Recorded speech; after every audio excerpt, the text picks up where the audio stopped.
Jim Joyce, welcome to Wednesday. Hey, hey, hey, hey, This where has do we find you? been so I'm in the East Coast, and I think you are as well. We're following each other. You were in my hometown, was it last week? I don't Barcelona last know. week. Yeah, Yeah, yeah, and then actually that's why we couldn't meet up, and the wonderful Health Tech Forward team and many others coming through Barcelona. So I missed everyone. I great. think Ritesh was coming in, right? I don't know if you could run into Michael Dillian. All Yep, all wonderful guests of the shot, actually, now that I think about it. exactly, exactly. Yeah. No, great. Ritesh was there, giving it loads of energy. Dillian dancing in.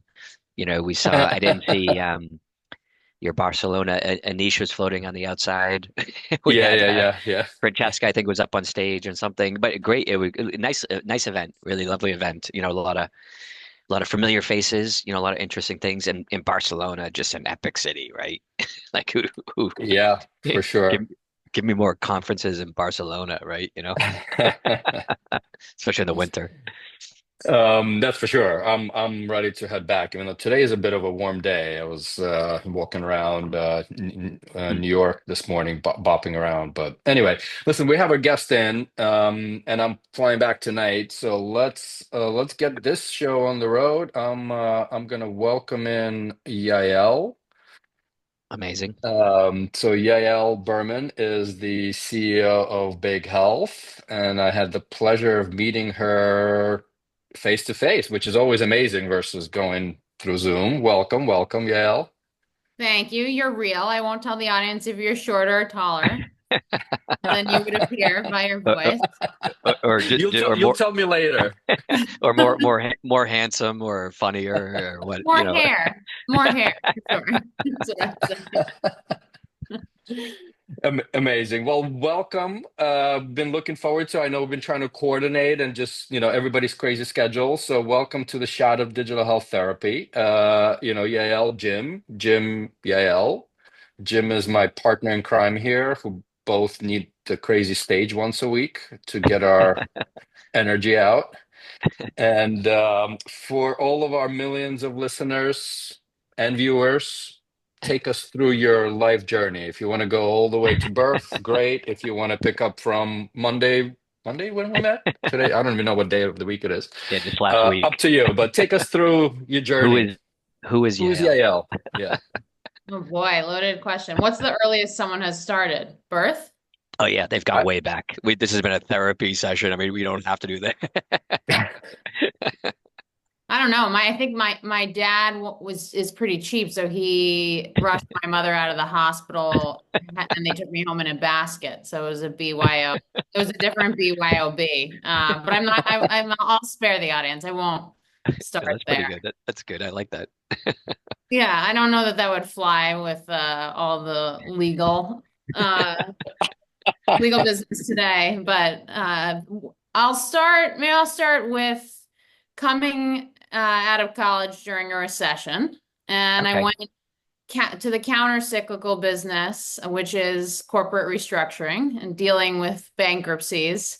And my first job was on an oil rig in Germany, trying to create operational efficiencies for Wow. machinery, for the business.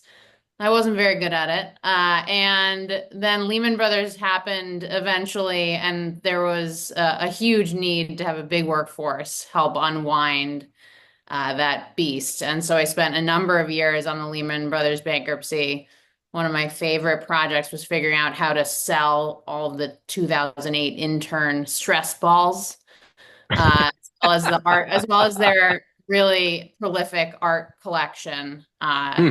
One of the auction houses. So it's a very eye-opening experience, more so from the perspective of how do you break down a business in the most cost-effective and Right. scalable way, as opposed to build the business back up. Yael, And yeah. sorry to interrupt before you keep going. What did you study in school and where, by the way? Yeah, where'd you grow So up? we are going to rewind you back a little bit Oh, more. you're gonna wind me back? Okay. A So little bit, yeah. between basket and bankruptcy is I went to Duke and studied international relations, which is completely irrelevant to anything that I've done. And I was pre-med. but all doctors told me the business has changed. You can change more from the business side than you can as an individual provider, which is a bit of a Hmm. sad statement, but that was the advice I got from friends and family. So I followed that advice and tried to be a corporate doctor for bankruptcies. So So international pre-med and relations. international. Yeah. Yeah, I was gonna say, and you took the international thing, and then sprechen Sie Deutsch, and That's, went to Germany. Okay, that's right. gotcha. But wait, it was so okay. But what's your hometown? My hometown, I grew up in New York and early on grew up in Israel where my dad lives now. So Okay, Eugene and got I it. had bonded over that. And my mom is a Yeah. Russian immigrant. So it's a nice mix of really, and then my grandmother is German. So I've got all the really soft cultures, German, It's like emotionally Russian, and sensitive. Israeli. Yeah. Very docile women, I'd say. Right, Yeah. right, right. Exactly. Yeah, I'm having a heart attack just thinking about Thanksgiving, you know. Yeah, I think that's about right. Awesome. And then, you know, I think ultimately while it was a very eye-opening experience, being able to instruct managing directors on what they should be doing on a day-to-day basis as a 24-year-old With the Lehman was Project. yeah, it was a very good experience, but it really didn't feel like I was making much of an impact and was still yearning for that. How do I be a doctor but not a doctor? And so went to business school, transitioned into healthcare, and I had lost my sister died by suicide when I was in high school, and so I've always Wow. had a really deep connection to mental health and was fortunate enough to be connected to a company called AbleTo Oh yeah. back in 2013. It was only 15 people working out of one room, and just loved how big of a problem they were solving. Now, so many are solving this problem, which is high quality virtual behavioral health. Yeah. And ended up joining the team and staying a decade and was in a number of different roles, the operations strategy. The majority was on the commercial side, trying to convince initially the health plans that mental health was important and that your head is connected to your body, which was not Hmm. really that Like evident. it's common sense now, right? But if you rewind back Yeah, a decade, just the way we look at, our bodies and functions, very part wise. they're very integrated, and it's not no knock on them. That was just structurally a lot of the behavioral health was outsourced to behavioral health management organizations, and there just was it was a pretty segregated between the physical and the mental health, and it wasn't in the top 10 priorities. Mm. Before we go where the next step is, Yeah. I'm trying to remember the founder's name. I'm able to. I didn't able to Mi- trip Michael trip. Laskoff. Michael would Oh, be very Mike. Okay. upset that you Um, named the third I CEO the uh, founder. I honestly, this was like ages ago when I looked, so apologies, Right. Michael. Yeah. Yeah. He accepts your apologies. We had how many? 4 or 5 CEOs over the decade, which isn't that many No, that's not bad. for a venture-backed company. Yeah, Michael was diagnosed with ADHD in his 40s. He had always been trying to name the demon, and he went to a lot. He fortunate to be have access to a ton of therapists in New York, and he all he could see is that they weren't measuring the care, and it seemed like the only next step was Hmm. that he should come back for treatment again. Okay. And so he couldn't tell, like on the physical health side, you have standard, like what's the next step Right. if you have a certain symptom. That just wasn't the case in his sessions. It just seemed like it was never ending care. And so that was the initial impetus for creating a structured evidence-based treatment that could be available to anyone. Amazing. Okay, so you did tons of different roles Uh, there and able yeah, to. took out the garbage, sold to payers, Right. a What was your variety. favorite? What's your favorite? What gives you the energy? Like it seems like you like to I'm guessing kind of the commercial, the sales, the kind of talking to people about the offering, but what's your favorite part?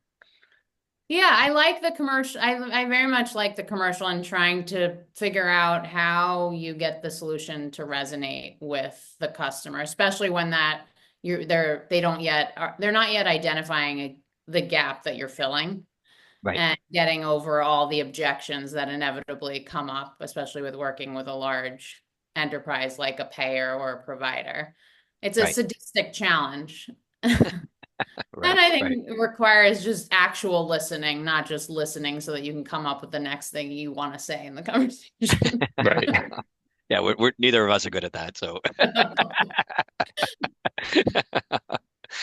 but cool, cool. And and before I just have so many questions we can kind of dive deeper into Yeah. anyone. And to me, I always love seeing a progression of something that just was not accepted, right? I mean, we all know, especially in healthcare, many of the founders, there's a personal reason why we're all doing this, right? Really, it's anchored into it. And so, Michael, you were sort of there from the early days. Any kind of, I'll say early aha moments in those early days before the kind of major scale came in? Hmm. I don't know. It seems really obvious, but the being able to describe the ROI that Mm, addressing an underlying behavioral health need has on the medical side, which is where the Yeah, greatest costs yeah. are. And once we really started to back it up with studies and then say we would go at risk for doing it on their population, it just broke down a lot of the hesitations they had and de-risked it. So that was an aha. Realizing that you can treat Medicare Advantage and not like it's possible. You just have to put follow all the regulatory compliance and privacy requirements, but it's not a massively different business. And so there was a lot of Hmm. fear around going into okay, Medicare and Medicaid, but by the end of it, those represented a really meaningful portion of the patient population because there's such a high need. And so it's like just getting right. over that Yeah. fear of newness created a ton of scale in the business. Awesome. And did able to have a direct to consumer channel as well, or no? I'm trying to like I No, we no, really right? stayed Okay. away from it, which Yeah. is, I don't know, everything only makes sense in retrospect, was maybe part of the success that we didn't get distracted by it. And instead Right, of a lot of companies, which makes a ton of sense, start at direct to consumer, then it's right. too expensive, then you go up to employer, then you realize, oh, they don't have all the lives, then you go up to health plans. We started at health plans from the very beginning, Yeah. Right. which definitely benefited us long term. Amazing. All right. So now talk about health plans. That was, Oh yes. half a Yes. billion or so sale to Optum. Yes, I won't comment. I can't remember what's publicly disclosed. I just searched it up. That's why I know it's Oh, 470. So it was a press release. So, it's but I put, it's yep. higher than that. I'll say that was a incorrect news story actually. Okay. So it was more than that. Fair. It was a successful exit. It was this good strategic alignment with being part of the largest behavioral health organization in the country. And so I stayed about a year to help shepherd the organization in and help with integration and figuring out what is the new world for AbleTo under a Fortune 5 Yeah. company. Sure. What do they say? Fun. The United umbrella, it's like 500 boats all doing their own thing in parallel or not, right?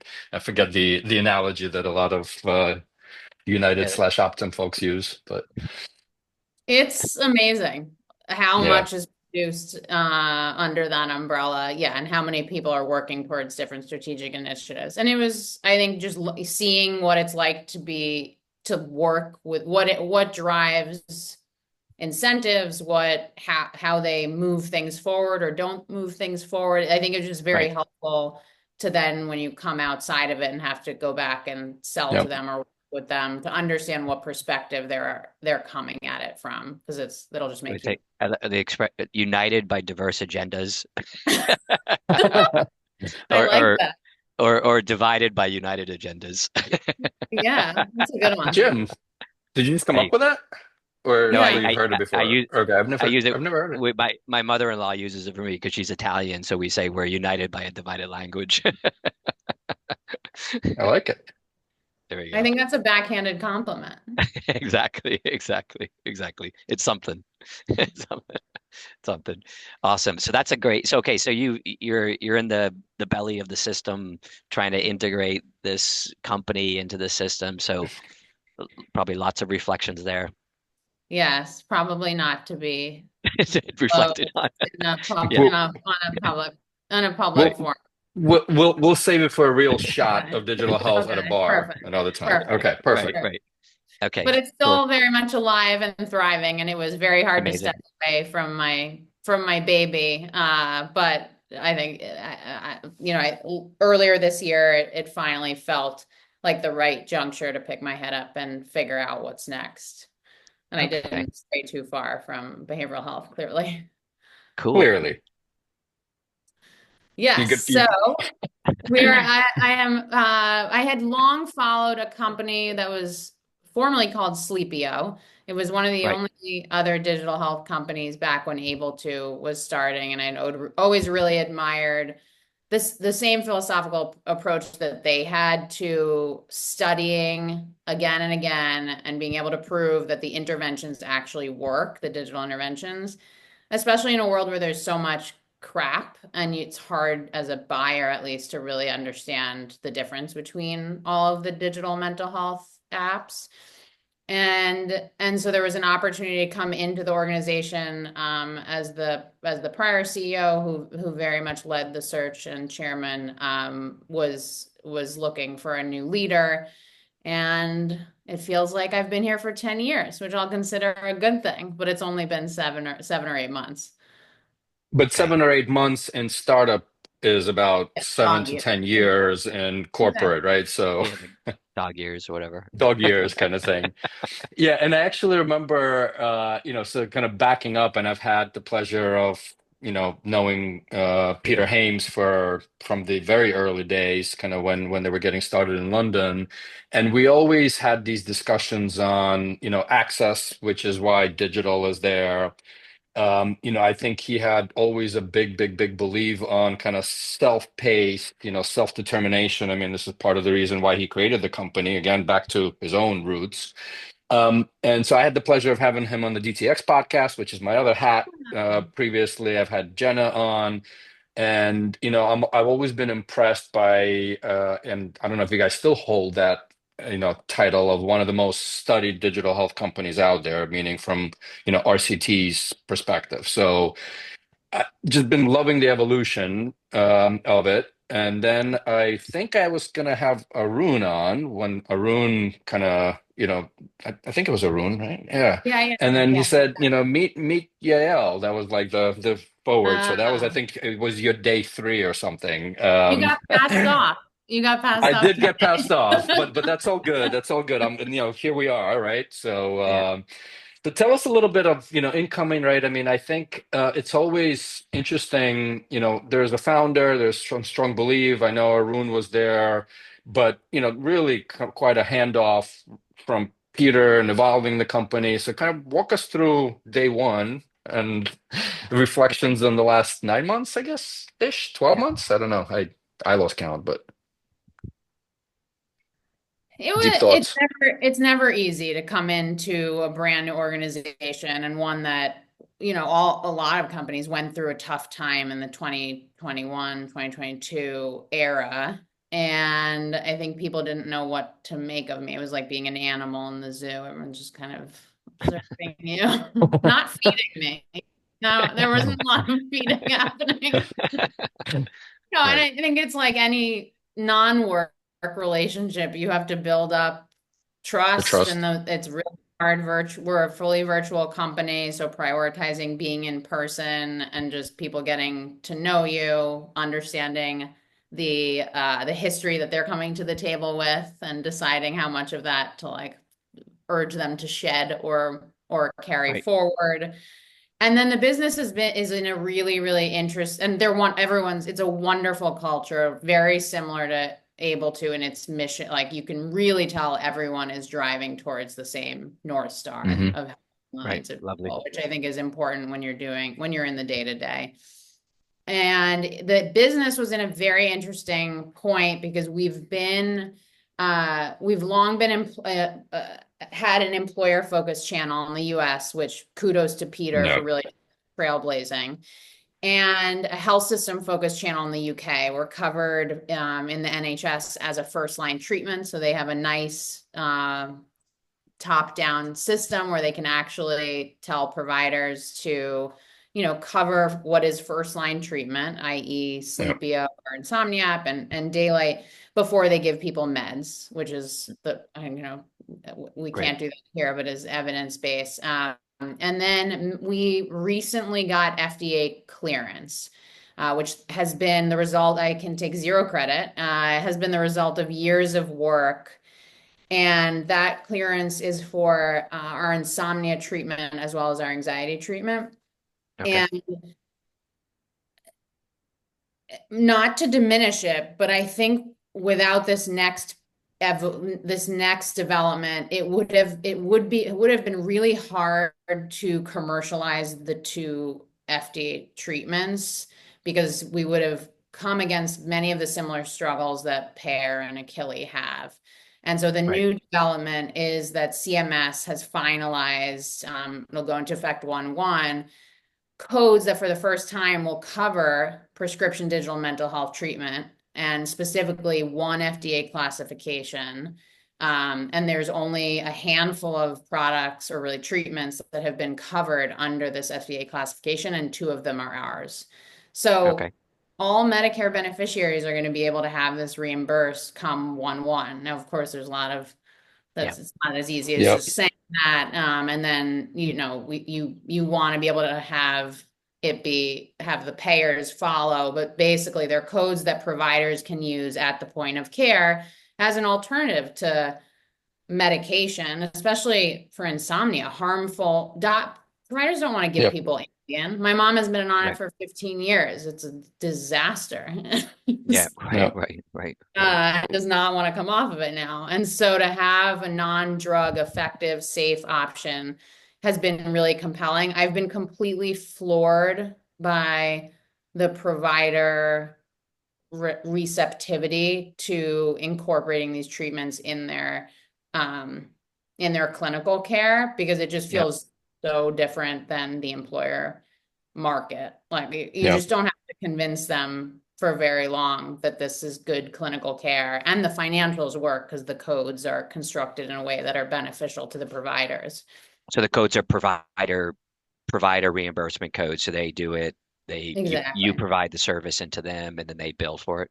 Exactly. Yeah. They're incident to codes. So, and it doesn't have to be a prescriber, which is another barrier Oh, that predecessors have. It a licensed healthcare practitioner, just depending on the state scope of practice. So which makes sense because these conditions surface not just Yeah. for MPs, they surface in a number of different places, therapy, you know, yep. primary care for NPs. Anyway, so it's ours to screw up Yeah. is Oh, what oh, it feels like. right. There's a tiny moat for a very short period of time because where there's money, people follow. Right. And so there's definitely a lot of anxiety about capturing that momentum very quickly. It's Yeah. funny. And And how do you get like when going after like my last company, we got codes. Um, we were able to kind of follow reimbursement codes for that were provider based, provider driven. Incentives were good. And it was a little bit. It wasn't. This seems like there's some more clarity in it maybe than what we had, but getting those providers to come across the line, like how are you feeling about that? Like so we we we did find quite a few incredibly receptive to it. The economics had to make sense to justify the time. It had to be simple. How are you feeling about that approach, or how do you get to these people, and who prescribes this? I think just speaking about in Sleepio specifically, it surfaces the most in primary care Sure. and then therapy and psychiatry. And I mean, the larger health systems are going to take longer, and the ideal state is to be in the workflow so that you don't have to have a pharma-like model to constantly be detailing. It's an Sure. automatic Right. order for the treatment. And I mean, like you just said, the devil's in the details of all these things. Like you have to nail every part to have as few friction points as possible. Like the space between the provider telling the patient to do it and the patient downloading and starting the treatment needs to Yeah. be Oh almost yeah. non-existent. And we can't control what providers have a million things to do, and we will not be their top priority. And so it's And I figuring was out how, yeah, go ahead. Yeah, and I was gonna say, I mean, it's like training your muscles, right? Like it got to be repetitive, and you're not necessarily on top of their mind, and it's getting to that repetitive, muscle for that particular provider or set of providers, to have this as a first line treatment, right? So. Totally. But it's interesting. I kind of paused in the GTX podcast, but so much has happened in the digital therapeutic space, and a lot of it was doom and gloom for a while. But with your guys' news, Padour's and a bunch of others, a couple of months ago, I had the kind of the special episode, and I had the pleasure of having Jenna on as well. And at the end of the episode, I asked everybody, what's kind of the one word or how you would describe the future, and Jenna goes 2025. She cheated a little. I think it's 3 words, right? But I think there's a lot of excitement in there, right? So, Very much. Maybe two yeah, turning point, which is synonymous with what she was saying. It yeah, does yeah, very much. And I'm grateful for all the preceding companies who've trailblazed this even being a category. Right. Right. yeah. Right. Right. Listen, it takes a lot. One of the things that I've had discussions, with Jenna and back in the day with Peter, and this is where it's sort of fascinating to watch a lot of the digital therapeutics companies.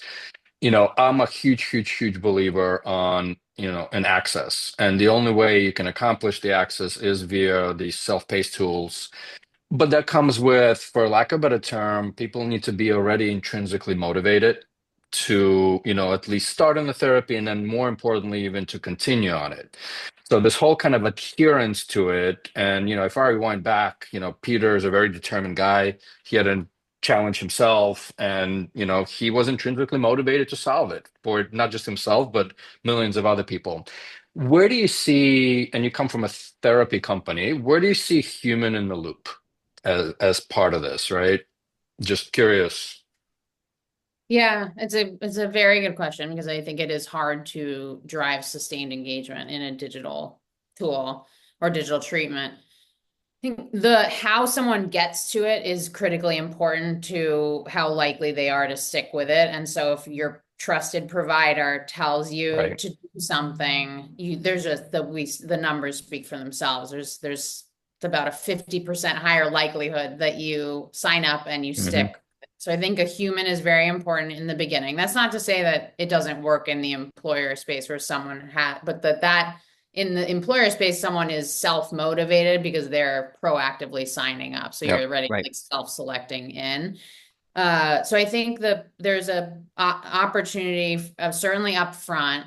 I do these codes have a second and third have management codes, which are checking 20 minutes checking in with the patient. And I think it actually, I'm not sure if this was the intention or not, but that billing activity lines really nicely with where it makes sense to have providers in the Hmm. mix, is to check in. How is this treatment going for you? Do you have questions? What are you struggling with?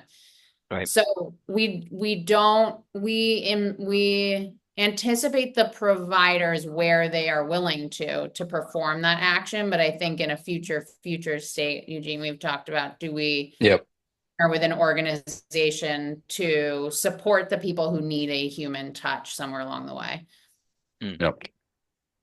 No, it's fascinating, and the whole this whole kind of data loop going in. I'm just trying to think who are the most when people really chase this sleep, like who are the most motivated to actually solve Sleep. for this? Like, yeah, when we're chasing, you're walking in, like you're saying, the GP, like who's like, there must be a group of people that just like, please give me this thing, get it into my hands, like, get it covered.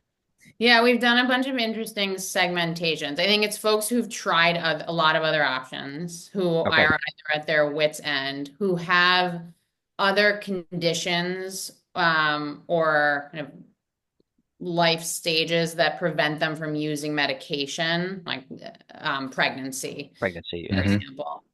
And then it's people who just don't want to who don't want to take medication, and so they're looking for a non-medication alternative.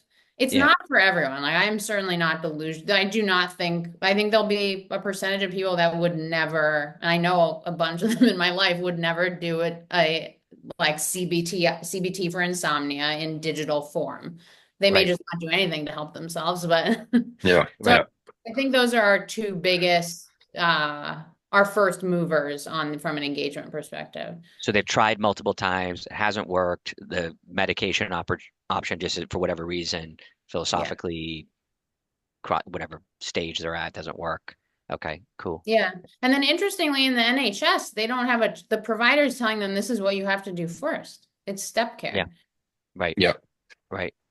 And as Yeah, you it's a little said, bit of reminiscent of a lot of the obesity care now, right? Just Yeah. because, obviously some of these drugs are super costly. I mean, we talked about GLPs, Jim, on this show yep. as well, and the whole step care model. It's like, well, try I think something non-molecular first, right? I So, think that's all we talked about for a while is GLP-1s. I know. How do I become a companion offering to a GLP-1? Right, right, exactly, exactly. Just go to LA. hey, listen, at the end of the day, sleep is important for your mental health. And, Yeah. Marina and I, we're very huge, huge believers that, in the overarching obesity management, a lot of the things are very stress related, right? A lot of the triggers are, go back to your mental state and the stressors that you go through in life, right? It's, I hate to say it, and including myself, when I open the fridge, a lot of times, and it's not because I'm hungry, there is a stressor of some sort, right? So there you go. You're now a companion to GOPs as I love it. I love it. You're right. When you're Awesome. more tired, you tend to overeat. yeah. Are Right. you a stressor for Eugene? No, we calm him down. I calm him down. I'm a Jim is my frenetic. stressor. Jim is my stressor. Yeah. I'm kind of, yeah, usually this is me at a slow pace.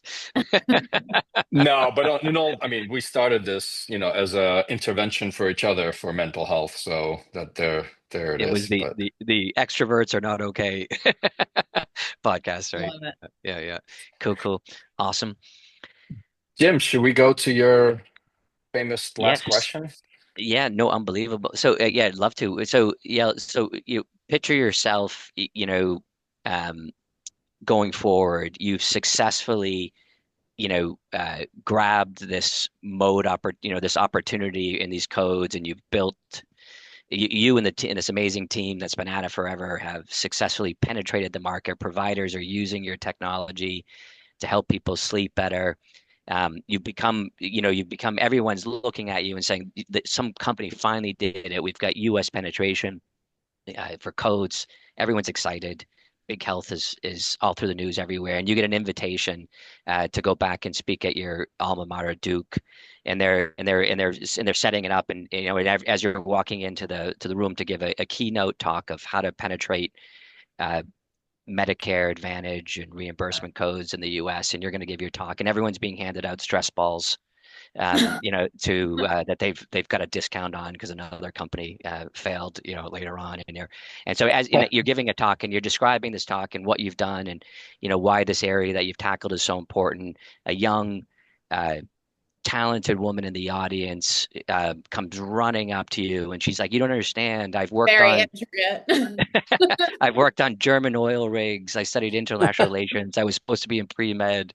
I was stuck in restructuring jobs, and now I'm launching my new digital healthcare company that's going after a very similar market. What's the one piece of advice you would give that younger version of yourself?" Oh boy. Do people come prepared for this question? Never. No. Jim makes it up as we go every I can time. tell. It's a somewhat of a two-part. I think it's be scrappy, but but have respect for all of the underlying details, Ooh.